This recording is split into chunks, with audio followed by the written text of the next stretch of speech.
First మెట్టు కృతజ్ఞత, రెండోది అవగాహన, మూడోది ముఖ్యమైనది, నాలుగోది శాంతి, ఐదోది స్వేచ్ఛ. నువ్వు ఏమి విత్తుతున్నావో ఆన్ ద స్పాట్ దాన్ని నువ్వు కొయ్యాలా. అదే దేవుడిచ్చే స్వేచ్ఛ. దేవునికి స్తోత్రం, హల్లెలూయా. ఆరోది మనం చేసే గొప్ప పొరపాటు ఏంటి ప్రార్థనలు అంటే, నన్ను దీవించు, నా భార్యను దీవించు, నా భర్తను దీవించు, నా పిల్లల్ని దీవించు, నా కోడల్ని దీవించు, నా అల్లుణ్ణి దీవించు, నా మనవళ్ళు మనవరాలను దీవించు, పాడి పంటను దీవించు. ఎప్పుడు చూసినా నా పంట, నా ఇల్లు, నా భార్య. అవునా కదా? ఎప్పుడు చూసినా ఎప్పుడు మన ప్రార్థన దేవుడు వింటాడా? దేవుడు మనకి ఏ బాధ్యత ఇచ్చాడు? ఇతరుల కొరకు కూడా నువ్వు ప్రార్థన. అయ్యా, ఈ కృపను బట్టి నా కుటుంబంలో సంతోషంగా ఉంటున్నా, కానీ నా పక్కింట్లో శాంతి లేదయ్యా, నా పక్కింట్లో సమాధానం లేదయ్యా, వాడు తాగేసి వచ్చామని చాలా ఇబ్బంది పెడుతున్నాడయ్యా, నా భర్తను ఎలా మార్చావో, లేదంటే నా కుటుంబం ఎలాగుందో ఆ కుటుంబాన్ని కూడా నువ్వు మార్చయ్యా. అయ్యా, నువ్వు ఇచ్చావయ్యా, 3 పూట్ల తింటున్నానయ్యా, చాలామంది తిండికి లేక ఏడుస్తున్నారయ్యా, వారికి దయచేయ్యా. నాకు ఉండడానికి ఇల్లు ఇచ్చావయ్యా, చాలామందికి ఇల్లు లేక గుడిసెల్లో ఉంటున్నారయ్యా, ఎందుకు పనికిరాని ఏదో చినిగిపోయిన పట్టేసుకుని ఉంటున్నారయ్యా, వారికి కూడా నువ్వు దయచేయ్యా అని ఇతరుల కొరకు కూడా మనం ప్రార్థన. ఏ ప్రార్థన బలమైందో తెలుసా? నీ అవసరమును పక్కకు పెట్టి ఇతరుల అవసరము కొరకు నువ్వు ప్రార్థన చేస్తే, నువ్వు ఆమేన్ అనే లోపల నీ అవసరత దేవుడు తీర్చేస్తాడు. హల్లెలూయా. ఆమేన్ అనే లోపల ఏం చేస్తాడు? నీ అవసరత ఎందుకు? నీకు ఈ అవసరత ఉన్నప్పటికీ,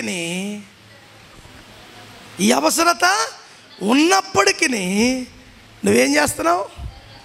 ఇతరుల కొరకు నీ కడుపు కాలిపోతుంది, అయినా నువ్వేమడుగుతున్నావు? అయ్యా, లేని వారికి దయచేయి. లేని వారికి నువ్వు ఎప్పుడైతే అలా ప్రార్థన నేర్చుకోగలుగుతావు ఇతరుల కొరకు, ఆటోమేటిక్గా దేవుడు ఏం చేస్తాడు తెలుసా? దేవుడు ఏం చేస్తాడు చెప్పండి? ఆయన శిలువలో త్యాగమైంది ఎవరి కొరకు? ఆయన కొరకా? చెప్పాలా? ఎవరి కొరకు? శరీరాన్ని లెక్క చేయలే, రక్తాన్ని లెక్క చేయలే, గాయములను లెక్క చేయలే. ఎందుకు? వారు బాగుంటే నాకు ఇది క్రైస్తవ జీవితం, ఇది క్రైస్తవ నిరీక్షణ.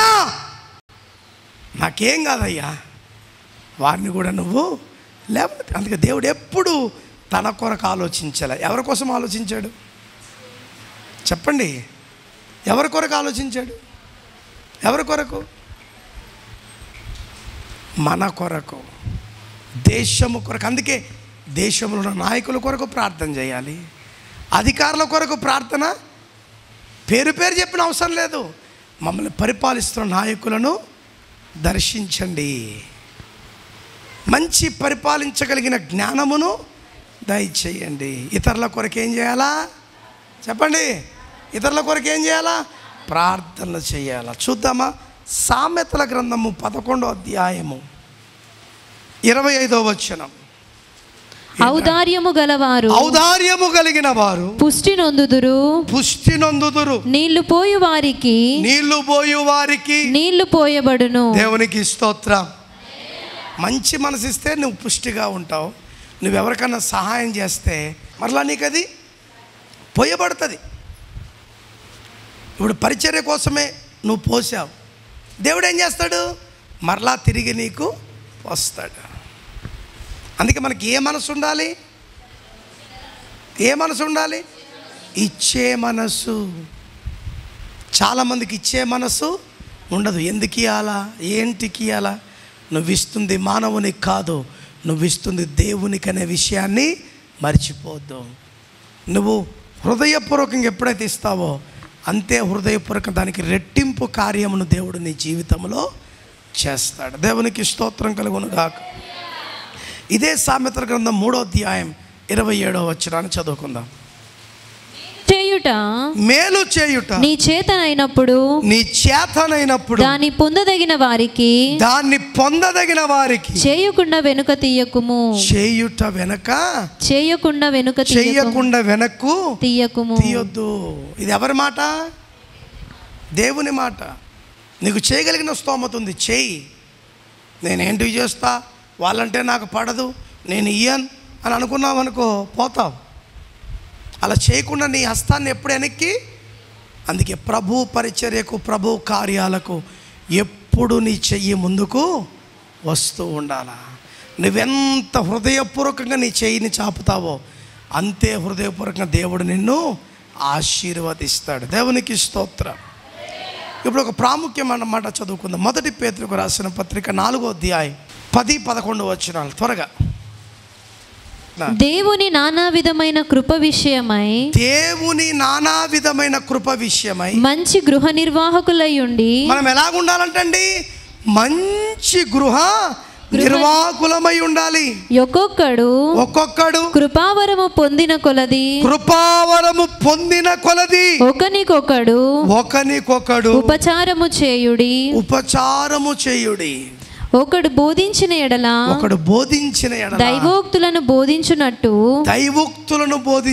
బోధింపవలెను. ఒకడు ఉపచారము చేసిన ఎడల దేవుడు అనుగ్రహించు సామర్థ్యము నొంది చేయవలెను. ఇందువలన దేవుడు అన్నిటిలోనూ యేసుక్రీస్తు ద్వారా మహిమపరచబడును. హల్లెలూయా. నేను చేసే వాక్య పరిచర్య, నువ్వు చేసే సంఘ పరిచర్య, ప్రార్థన పరిచర్య, శుభ్ర పరిచర్య, వీటన్నిటిని బట్టి ఎవరు మహిమపరచబడతారంటండి? ఎవరు? నేను ఇది చేస్తే చిన్న అయిపోతానేమో, నేను అది చేస్తే పెద్ద అయిపోతానేమో అనే మాట ఉండకూడదు. పరిచర్య ఎంత చెయ్యగలిగితే అంత దేవుడేమవుతాడు? మహిమపరచబడతాడు. దేవునికి స్తోత్రం. హల్లెలూయా. అందుకే ఎప్పటికప్పుడు దేవుని పరిచర్య చేయడానికి మనం నడుములు బిగించాలి. మనసు వచ్చింది చర్చ్ వచ్చి శుభ్రం చేయి, మనసు వచ్చింది మోకరించి ప్రార్థన చెయ్యి, మనసు వచ్చింది ఏదైనా. అంటే ఎవరు చేయవలసిన కర్తవ్యం వారు చేయాలి. అలా చేయడం బట్టి ఎవరికి మహిమ? ఎవరికి? ఇప్పుడు నువ్వు ఇతరుల కొరకు ప్రార్థన చేయడం ఎవరికి మహిమ? ఎప్పుడు నా నా నా అన్నావంటే పుచ్చ లెగిసిపోద్దు, ఎప్పుడు లెగిసిపోద్దావు, అంతేనా కదా? నా అంటే ఎప్పుడైనా ఇంకొకసారి నా అనుకోవడానికి కూడా ఉండదు. అందుకే ఆరోదేంటో తెలుసా? ఇతరుల కొరకు నువ్వు ప్రార్థన చెయ్యాలి. దేవునికి స్తోత్రం. 7 ముగింపు. హల్లెలూయా. 7 నువ్వు ముగించు, దేవుడు నీ కొరకు ఆరంభిస్తాడు. నువ్వు ఆమేన్ అను, దేవుడు ఏం చేస్తాడు? నీ కథను ప్రారంభిస్తాడు. అదే 7ది ఏంటంట? క్లోజింగ్, అనగా ముగింపు. చూద్దాం మన ముగింపు ఎలాగుండాలి. రోమిలకు రాసిన పత్రిక 5వ అధ్యాయము 3, 4, 5, 6 వచనాలు. అంతేకాదు శ్రమ, అండర్లైన్ చేసుకోండి ఈ మాట, అంతేకాదు శ్రమ ఓర్పును, ఓర్పు పరీక్షను, పరీక్ష నిరీక్షణను కలుగజేయునని ఎరిగి శ్రమలయందును అతిశయపడుదుము. ఎందుకనగా ఈ నిరీక్షణ మనలను సిగ్గుపరచదు. హల్లెలూయా. గట్టిగా చెప్పండి ఒకసారి. ఈ నిరీక్షణ చెప్పండి అందరూ. ఈ నిరీక్షణ నన్ను సిగ్గుపరచదు. ఈ నిరీక్షణ నన్ను సిగ్గుపరచదు. నా నిరీక్షణ ఎవరు? దేవుడు. నా నిరీక్షణ మనుషులైతే, నా నిరీక్షణ రక్త సంబంధులైతే నేను ఖచ్చితంగా సిగ్గుల పాలైపోతా. మరి మన నిరీక్షణ ఎవరు? దేవుడే. అందుకే ఫస్ట్ వచనం ఏం రాసింది? అంతేకాదు శ్రమ ఓర్పును. జాగ్రత్త వినండి. శ్రమ ఓర్పును. ఓర్పు. శ్రమ వచ్చింది, నీకేమొస్తుంది? ఓర్పు రావాలా? ఓర్పు పరీక్షను. సర్లే, ఈ సమస్య వచ్చింది కదా ప్రభా, తట్టుకోగలిగిన ఓపిక నాకు. ఇప్పుడు ఈ ఓపిక పరీక్ష. చాలామంది ఎక్కడున్నారో తెలుసా? ఎక్కడున్నారు? స్టార్టింగ్ ఏంటి? ఓర్పు. శ్రమలో ఉన్నారు. బాధపడద్దు. ఆ శ్రమ ద్వారా నీకేమిస్తాడు దేవుడు? ఓర్పిస్తాడు. ఓర్పులో ఉన్నావా? బాధపడద్దు. ఆ ఓర్పు ద్వారా పరీక్ష ఇస్తాడు. నువ్వు పరీక్షలో ఉన్నావా? భయపడద్దు. ఆ పరీక్షలో నుంచి నీకు నిరీక్షణ ఇస్తాడు. హల్లెలూయా. 4 విషయాలు. ఫస్ట్ ఏంటి? శ్రమ ఎక్కడికి తీసుకెళ్తుంది? ఓర్పు. ఎక్కడికి తీసుకెళ్తుంది? పరీక్ష ఎక్కడికి తీసుకెళ్తుంది? ఇప్పుడు ఆ నిరీక్షణ గురించి ఏం రాశాడు? ఈ నిరీక్షణ ఎప్పుడు నిన్ను సిగ్గుపరచు. ప్రజలు గేలి చేయని, ప్రజలు అల్లరి చేయని, నీ నిరీక్షణ దేవుడే గనక వారు ఊహించని సమయాల్లో, నీవు ఊహించని సమయంలో గొప్ప కార్యమును, గొప్ప ముగింపును దేవుడు ఇస్తాడు. దేవునికి స్తోత్రం. హల్లెలూయా. కనుక మరలా చెప్పండి. శ్రమ ఓర్పును. చెప్పాలి అందరు, పలకండి ఒకసారి మాట. శ్రమ ఓర్పును, ఓర్పు పరీక్షను, పరీక్ష నిరీక్షణను కలుగజేయునని ఎరిగి శ్రమలయందును అతిశయపడుదుము. దేన్ని బట్టి అతిశయపడాలి? చెప్పండి ఋతు. దేన్ని బట్టి? శ్రమలను బట్టి మనం అతిశయించాలి. ఎందుకంటే ఈ శ్రమ ద్వారా నేను కలిగి ఉన్న ఆ నిరీక్షణ నన్ను ఎప్పుడు సిగ్గుపరచదు.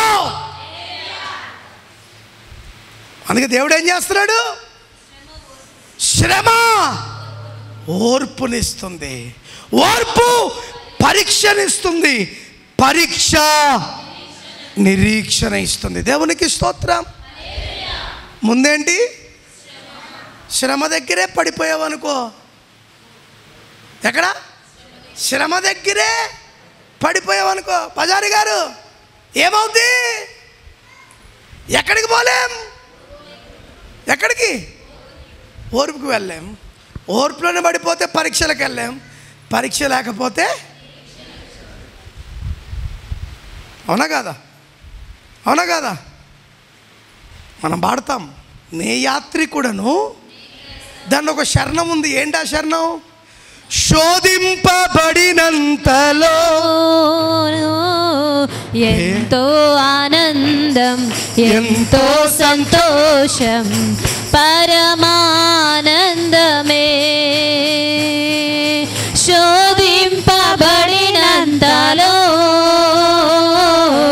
ఎంతో ఆనందం, ఎంతో సంతోషం, పరమానందమే. విజయమే విజయమే విజయమే అయినను పయనము ఆగదు. నే యాత్రికుడను, నే క్రైస్తవుడను, నా పయనం యేసుతో, నా పయనం క్రీస్తుతో, నా పయనం యేసుతో, నా పయనం క్రీస్తుతో. పడినంతలో ఎంతో ఆనందం, ఎంతో సంతోషం, పరమానందమే.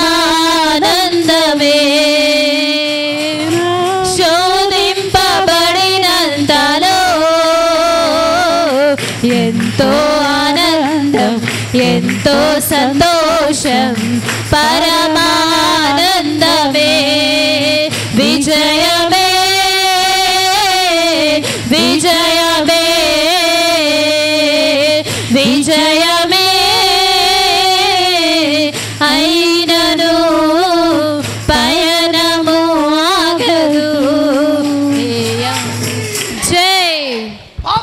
రక్షకుడికి, త్వరలో రానున్న మెస్సయ్యకు.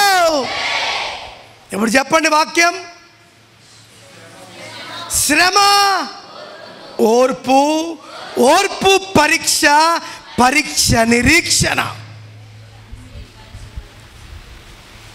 కష్టాలు వస్తున్నాయని భయపడుతున్నావా క్రైస్తవుడా? ఏం భయపడిన అవసరంలే. ఎందుకు? శోధింపబడినంతలో ఎంతో ఆనందం, ఎంతో సంతోషం, పరమ. ఎందుకు? విజయమే. ఎందుకు ఇది? విజయమే. అందుకే అన్నాడు కదా, నీ కన్నీటిని నేను ఆనంద బాష్పాలుగా మారుస్తాను, నీ నిందలను నేను పూదండగా చేస్తాను. ఆడేదో అన్నాడని ఈడేదో కృంగిపోవద్దు. నిరీక్షణ కలిగి ఉండు. అన్ని రోజులు ఒకలాగుండవు, అన్ని సమయాలు ఒకలాగా ఉండవు, అన్ని నెలలు ఒకలాగుండవు, అన్ని సంవత్సరాలు ఒకలాగా ఉండవు. కొన్ని సంవత్సరాలు ఏడవలసి వస్తుంది, కొన్ని సంవత్సరాలు ఆనందంగా పంటను కోసుకోవలసి వస్తుంది, కొన్ని సంవత్సరాలు నిందలు అనుభవించవలసి వస్తుంది, కొన్ని సంవత్సరాలు ఆ పూల మీద నడిచే భాగ్యమును దేవుడు ఇస్తాడు. ఎస్, మనుషులిది చేస్తున్నామని కృంగిపోవద్దు. నీ ముగింపులో క్రీస్తు ఉన్నాడా? నీ ముగింపులో ప్రభు ఉన్నాడా? ఆయన ఒక సంతకము పెట్టి స్టాంపు కొట్టాడంటే ఇంకా దానికి తిరుగు లేదు. హల్లెలూయా, హల్లెలూయా. ఇక్కడ ఇల్లు లేదు ఎవరికైనా. కలెక్టర్ గారు నీ పేరట ఇల్లు శాంక్షన్ చేసి సంతకం పెట్టి ప్రభుత్వం ముద్రేసి ఇచ్చాడు. ఆయన ఇవ్వగానే నీ దగ్గరికి వచ్చేస్తుందా? గట్టిగా చెప్పాలా? ఎందుకు రాదు? అది ఎంఆర్ఓకి పోతుంది, ఎంఆర్ఓ విఆర్ఓకి ఇవ్వాలి, విఆర్ఓ వచ్చి ఎవరాయమని బుడకాలి, ఉందా గ్రామ సర్పంచ్కి వస్తుంది, మళ్ళీ సర్పంచ్ దగ్గర నుంచి ఎక్కడికి చెప్పండి. అలా అంటే ఇంత ప్రాసెస్ ఉంది. అదే దేవుడు సంతకం పెట్టి సీలు కొట్టాడు అనుకో, మధ్యలో ఎవడు అవసరంలే. ఎవడు నువ్వు ఆమేన్ అనేటప్పుడు ఏం చూస్తావు? అద్భుతాలు చూస్తావు. అందుకే మన దేవుడు కలెక్టర్ కంటే గొప్పవాడండి, ముఖ్యమంత్రి కంటే గొప్పవాడు. వారెవ్వరూ తీర్చలేనివి నా దేవుడు తీర్చగలుగుతాడు. అవునా? అందుకే మనకేముండాలంట? ఏముండాలా? ఏముండాలా? నిరీక్షణ. ఆ నిరీక్షణ ఎప్పుడు నిన్ను నన్ను సిగ్గుపడనివ్వదా. 999 సార్లు చేశాడు. ఏంటి? బల్బు. థామస్ ఎడిసన్ చేసిన ప్రతిసారి విలేకరులు పిలుస్తున్నాడు, చూడండి అంటున్నాడు. అదేమవుతుంది? ఫెయిల్ అయిపోతుంది. ఫెయిల్ అయిపోతే నవ్వుతారా? సూపర్ అంటారా? చెప్పండి, చెప్పండి. నవ్వుతారా? సూపర్ అంటారా? వారి ఎగతాళి మనోడు రోషముతో తీసుకున్నాడు. అయ్యా, నేను ఈ లోకాన్ని వెలిగిస్తానని ఎందుకో తెలుసా? నీ వాక్యము నన్ను వెలిగించింది కనుక నేను ఖచ్చితంగా ఈ లోకానికి వెలుగును ఇవ్వాలి. కృంగిపోలే. ఈ ఎక్స్పెరిమెంట్ నాకు వద్దని పక్కకు పడైలే. 999 సార్లు ప్రయత్నము చేసి ఫెయిల్ అవుతూ 1000సారికి నిలబడిపోయాడంట. దేవునికి స్తోత్రం. 1000సారికి నిలబడిపోయాడు. ఈరోజు నువ్వు జారిపోతున్నావు, అందరిని గేలి చేస్తున్నారు, నీ బతికింతే ఏం పట్టించుకోవద్దు. ఆ మాటల్ని రోషంగా తీసుకుని ఆ కార్యములు చేయగలిగిన దేవుని యొద్దకు రా. ప్రజలు ఇలాగ అంటున్నారు, కానీ నువ్వు ఇలాగనే వాడవు. వారి నోటి మీద ఏలు పెట్టుకునేటట్టు నువ్వు చేయగలిగిన వాడు. యెషయా కూడా అంటున్నాడు, వాడా ఎక్కడో అడవిలో ఏం వేసుకుంటాడు? వానికి బలం లేదు సార్, వాడు కండ లేదు సార్, వాడేం పెద్ద వయసులో పెద్దోడు కాడు, కానీ వాడినే కోరుకున్నాడు దేవుడు. దేవుడు దేవుడు కోరుకున్నాడు. అందుకే మనకంటే గొప్పవారు, ధనికులు, శక్తివంతులు, జ్ఞానవంతులు ఎంతోమంది లోకములో ఉన్నా ఎందుకు పనికిరాని నన్ను ఎన్నుకున్నారు చూసారా? ఎందుకో తెలుసా? కేవలము మనను సిగ్గుపరచకుండా అటువంటి వారికి సిగ్గునిచ్చి మన ద్వారా దేవుడు మహిమను తెచ్చుకోవడానికి. దేవునికి స్తోత్రం, హల్లెలూయా. విద్య లేని పామరులను పిలిచాడు, దివ్యమైన బోధనలను చేశాడు, మానవులను పట్టే జాలరులుగా చేసి ఈ భూమిలో మీరే నాకు సాక్షులన్నాడు. మానవులను పట్టే జాలరులుగా చేసే ఈ భూమిలో మీరే నాకు సాక్షులన్నాడు. ఆదరి చేరే దారే కనరాదు, సంధ్య వెలుగు కనుమరుగై పోయే, ఈ జీవితాన చీకటులే మూడే. ఆదరి చేరే ఓ ఓ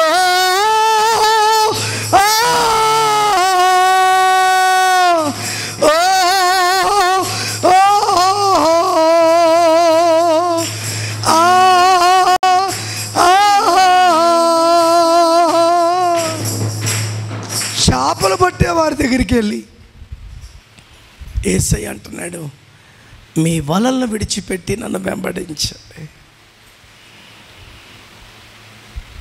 ఏంటికి? మన మాట ఏమంటాం? మనం ఫస్ట్ ఏమంటాం? ఏంటికి? నీ ఆధార్ కార్డు చూపి, మీ ఇల్లు ఆడో చెప్పు, నీది ఆ ఊరో చెప్పు అంటామా లేదా? అవునా కాదా? వాళ్ళ మాట అన్నారా? అందుకే విద్య లేని పామరులను పిలిచాడు, వారికి దివ్యమైన బోధలు చేశాడు. ఆ దివ్యమైన బోధ వారి జీవితాన్ని మార్చడమే కాదు, భూప్రపంచమునే తల్లక్రిందులు చేసేటట్టుగా దేవుడు చేశాడు. చెప్పకూడదు, దేవుడిని స్తుతిద్దాం. అందుకే ఎవరి ఉపదేశం అవసరం మనకు? దేవుని ఉపదేశం. అర్థమైందా? దేవుని ఉపదేశం. ఆయన మాట విని చూడు, నీ జీవితము గొప్ప మలుపు. ఆయన మార్పు వినకపోతే నీ జీవితం సరాసరి నరకానికే. ఆయన మాట విన్నావా? నీ జీవితానికి మలుపు. వారు విన్నారు, వెళ్ళారు, ప్రపంచానికి పరిచయం అయ్యారు. దేవునికి స్తోత్రం. ఈరోజు వారి జీవితాలు మనకి ఏమైపోయాయి? గొప్ప సాక్ష్యముగా చెప్పండి మారిపోయాయి. నీ హోదా ఏంటని దేవుడు చూడట్లేదు, నీ స్థితి ఏంటని దేవుడు చూడట్లేదు. నిన్ను పేరు పెట్టి పిలిస్తే ఆయన మాటకు తిరిగి నేను ఇక్కడ ఉన్నానయ్యా అని చెప్తున్నావా లేదా అని చూస్తున్నాడు. ఉజియా చనిపోయిన తర్వాత యెషయా భక్తుడు ఒక దర్శనమును చూస్తున్నాడు. యెషయా గ్రంథం 6వ అధ్యాయంలో ఎవరు చచ్చిపోయాక? ఉజియా, రాజైన ఉజియా మృతి నొందిన సంవత్సరమున అత్యున్నతమైన సింహాసనమందు ప్రభువు ఆసీనుడగుట నేను చూచి తిని ఆయన చొక్కాయి అంచులు దేవాలయమును నిండుకొనెను.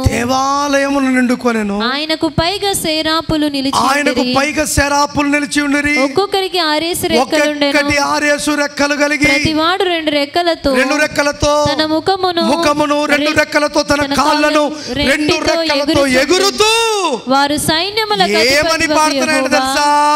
సైన్యములకు అధిపతి యెహోవా పరిశుద్ధుడు పరిశుద్ధుడు పరిశుద్ధుడు పరిశుద్ధుడు పరిశుద్ధుడు పరిశుద్ధుడు పరిశుద్ధుడు పరిశుద్ధుడు పరిశుద్ధుడు పరిశుద్ధుడు అని సర్వలోకము ఆయన మహిమతో నిండి ఉన్నది. ఆయన మహిమతో నిండి ఉన్నది. దేవునికి స్తోత్రం. ఇది పిక్చర్, ఇది ఆయన కనబడిన స్థితి. అక్కడ నుండి ఒక స్వరం వింటున్నాడంట. Who will go for me? నా కొరకు ఎవరు వెళతారు? కోను జాయగా మేరే లియే. యెషయా ఒక్కడే ఉన్నాడా? చెప్పండి. కానీ యెషయా ఏమన్నాడు తెలుసా? నేను వెళ్తా, చిత్తగించుము, నేనున్నాను, నన్ను పంపుమనగా. నన్ను. దేవునికి స్తోత్రం. యెషయా భక్తుడు ఏమనాలి? నాకంటే గొప్ప వాళ్ళు ఉన్నారు కదయ్యా, నాకంటే జ్ఞానవంతులు ఉన్నారు కదా అనాలి. కానీ అన్నాడా? దేవుడు పిలవడం ఎక్కువ, ఆ పిలుపును నేను అంగీకరించకపోవడం ఎక్కువ. ఏం చేశాడు? నేను వెళ్తానయ్యా. అయితే ఒక చిన్న కోరిక కోరాడు. ఏంటో తెలుసా? నేను అపవిత్రమైన మనుషుల మధ్య ఉన్నవాడను కనుక నా పెదవులు కూడా ఏమైపోయాయి? నీ పరిశుద్ధత చూసిన తర్వాత నా అపవిత్రత అంతా నా కంటికి కనబడుతుంది. నేను వెళ్తా, కానీ నాకున్న పరిస్థితి ఇది. దేవుడు ఆజ్ఞాపించాడు.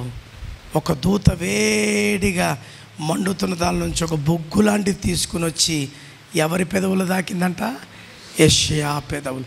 6వ అధ్యాయంలో యెషయా పెదవులను కాలుస్తే 9వ అధ్యాయానికి వచ్చేపాటికి రాబోయే క్రీస్తును గురించిన దర్శనము ద్వారా మాటలు రాస్తున్నాడు. చూడండి ఎంత అద్భుతం. నువ్వు క్రీస్తు గురించి మాట్లాడాలి, క్రీస్తు గురించి చెప్పాలి, క్రీస్తు గురించి పాట పాడాలంటే వెధవ నోరు వేసుకుంటే సరిపోదు. ఆ నోరు దేవుని కొరకేమవ్వాలి? శుద్ధముగా ఉండాలి. ఈరోజు ఇంటికాడ పిల్లల్ని బూతులు తిట్టేస్తావు, భర్తతో కొట్లాడి వచ్చేస్తావు, లేదంటే భర్తగా నువ్వు భార్యను కొట్టేసి వచ్చేసి ఇక్కడికి వచ్చి స్తోత్రం చెల్లింతుము. ఎక్కడికి వచ్చి? నీ నెత్తి మీద చెల్లిచ్చేస్తాడు దేవుడు. జాగ్రత్త. ఏమనుకుంటున్నావు? అక్కడేమో కొట్లాడేసావా, అక్కడేమో బూతులు మాట్లాడేసావా, ఇక్కడికి వచ్చి ఏమంటున్నావు? స్తోత్రం. దేవుడు అంత పిచ్చోళ్ళకి కనపడుతున్నాడా? ఒక ప్రవక్త, పేరు పెట్టి పిలవబడిన ఒక ప్రవక్తే దేవుని ఎదుట మోకాళ్ళు వేసి ఏమంటున్నాడు? నీ స్వరము నేను విన్నాను, నీ స్వరమును నేను విన్నాను.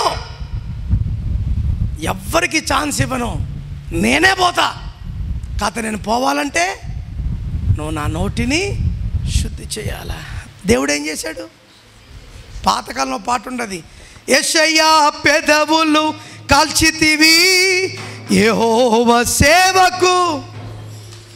యెషయా పెదవులను కాల్చాడు, దేవుని సేవకు పిలిచాడు. ఈరోజు నా ప్రియ సంగమా, నీ ప్రార్థనలో ఈ 7 ఉంటే నీది ముగింపు అవుతుంది, నా దేవునిది ప్రారంభం అవుతుంది. దేవునికి స్తోత్రం. ఏదైనా అడుగుడి, వెదకుడి, తట్టుడి. ఈ మాట సత్యమా కాదా? ఎంతమంది అనుభవించారు? 1, 2, 3, 4, 5, 6. చూడు మా శిరీష జీవితంలో ఎంత గొప్ప కార్యం. స్టేట్ కాదు, సెంట్రల్. హల్లెలూయా, హల్లెలూయా. ఏదైనా కష్టపడితేనే స్థిరపరచబడుతుంది. మహేశ్వరి, కష్టపడితేనే సుఖాన్ని కోరుకుంటే తర్వాత కష్టాలు వస్తాయి. దేవుడు చేసే కార్యాలు కంటికి కనబడవు, చెవికి వినబడవు, అది హృదయానికి గోచరము. హల్లెలూయా, హల్లెలూయా. మా రాణి ఉంది, ఆ బిడ్డ కాలేజీలో చదువుతున్నప్పుడే 2 కంపెనీలు ఆమెకు ఆఫర్ ఇచ్చారు. దేవునికి అసాధ్యమైంది ఏం లేదు. మన స్థితి ఏంటని దేవుడు చూడ్డు, మన నమ్మకత్వాన్ని దేవుడు చూస్తాడు. మన నమ్మకత్వాన్ని దేవుడు చూస్తాడు. నువ్వు ఆయన నమ్మితే ఎప్పుడు నిన్ను దేవుడు సిగ్గుపరచనివ్వడు, ఎప్పుడు సిగ్గుపరచనివ్వడు. ఆ పరిస్థితులు రానివ్వడు, ఆ పరిస్థితులు రానివ్వడు. అందుకే నీ ప్రార్థనలో కృతజ్ఞత ఉండాలి, నీ ప్రార్థనలో అవగాహన ఉండాలి, నీ ప్రార్థనలో ముఖ్యమైనది ఉండాలి, నీ ప్రార్థన శాంతితో కూడినది ఉండాలి, నీ ప్రార్థన స్వేచ్ఛను కలిగి ఉండాలి, నీ ప్రార్థన ఇతరుల కొరకు ఉండాలి. 7వది, నీ ముగింపులో ఆ దేవుని అంగీకారమును నీవు పొందాలి. ఆయన అంగీకరించాడా, దాన్ని ఎవ్వడు ఆపలేడు. అందుకే దేవుడు అన్నాడు, నేను తెరవగా దాన్ని ముయ్యగలిగిన నరుడు ఎవడైనా ఉన్నాడా? నేను ముయ్యగా దాన్ని తెరవగలిగిన వాడు ఎవడైనా ఉన్నాడా? No one. అందుకే మన పక్షమున ఉన్న దేవుడు సామాన్యుడు కాడు. ఎవరైనా ఎవరైనా ఎవరైనా ఎవరైనా భీకర రూపమును కలిగిన వాడు ఆయన. అందుకే ఆ రూపము కలిగిన వాడు గనక దయ్యాలు ఆయన నామం అంటే ఏమైపోతున్నాయి? గజ గజ గజ గజ వణికిపోతున్నాయి. దేవునికి స్తోత్రం, హల్లెలూయా. యేసయ్య నామంలో శక్తి ఉన్నదయ్యా, శ్రీ యేసయ్య నామంలో శక్తి ఉన్నదయ్యా. నమ్మితే చాలు నీవు పొందుకుంటావు శక్తిని, నమ్మితే చాలు నీవు పొందుకుంటావు శక్తిని.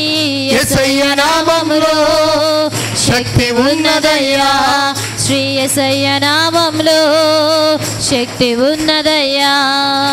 పాపాలను తొలగించే శక్తి కలిగినది యేసయ్య నామము, ఇత్రపరచి శక్తి కలిగినది యేసయ్య నామం. యేసయ్య నామంలో శక్తి ఉన్నదయ్యా, శ్రీ యేసయ్య నామంలో శక్తి ఉన్నదయ్యా.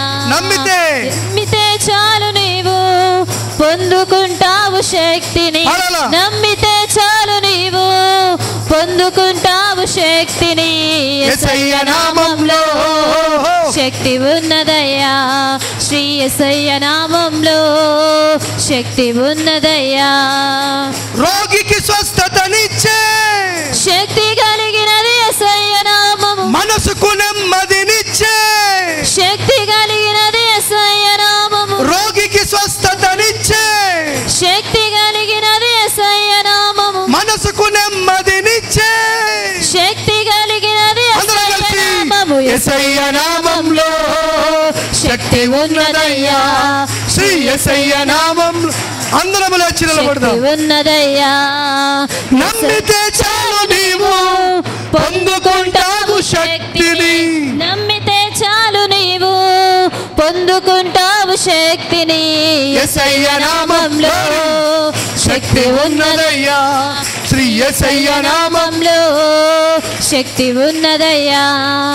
పాపాలను క్షమించే శక్తి కలిగినది యేసయ్య నామము, పాపిని పవిత్రపరిచే శక్తి కలిగినది యేసయ్య నామం. పాపాలను క్షమించే శక్తి కలిగినది యేసయ్య నామము, పాపిని పవిత్రపరిచే శక్తి కలిగినది యేసయ్య నామము. యేసయ్య నామంలో శక్తి ఉన్నదయ్యా, శ్రీ యేసయ్య నామంలో శక్తి ఉన్నదయ్యా.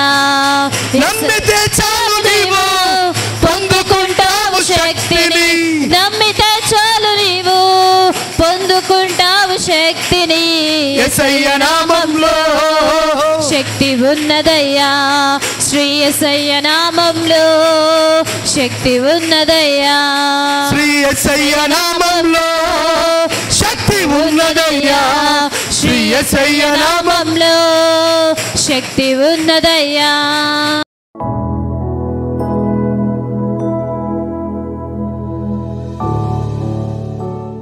వేవేల దూతలతో భక్తులతో నిత్యము పరిశుద్ధుడు పరిశుద్ధుడని పాడి పోడబడుచున్న దేవా, నీ పాదములకు స్తోత్రం.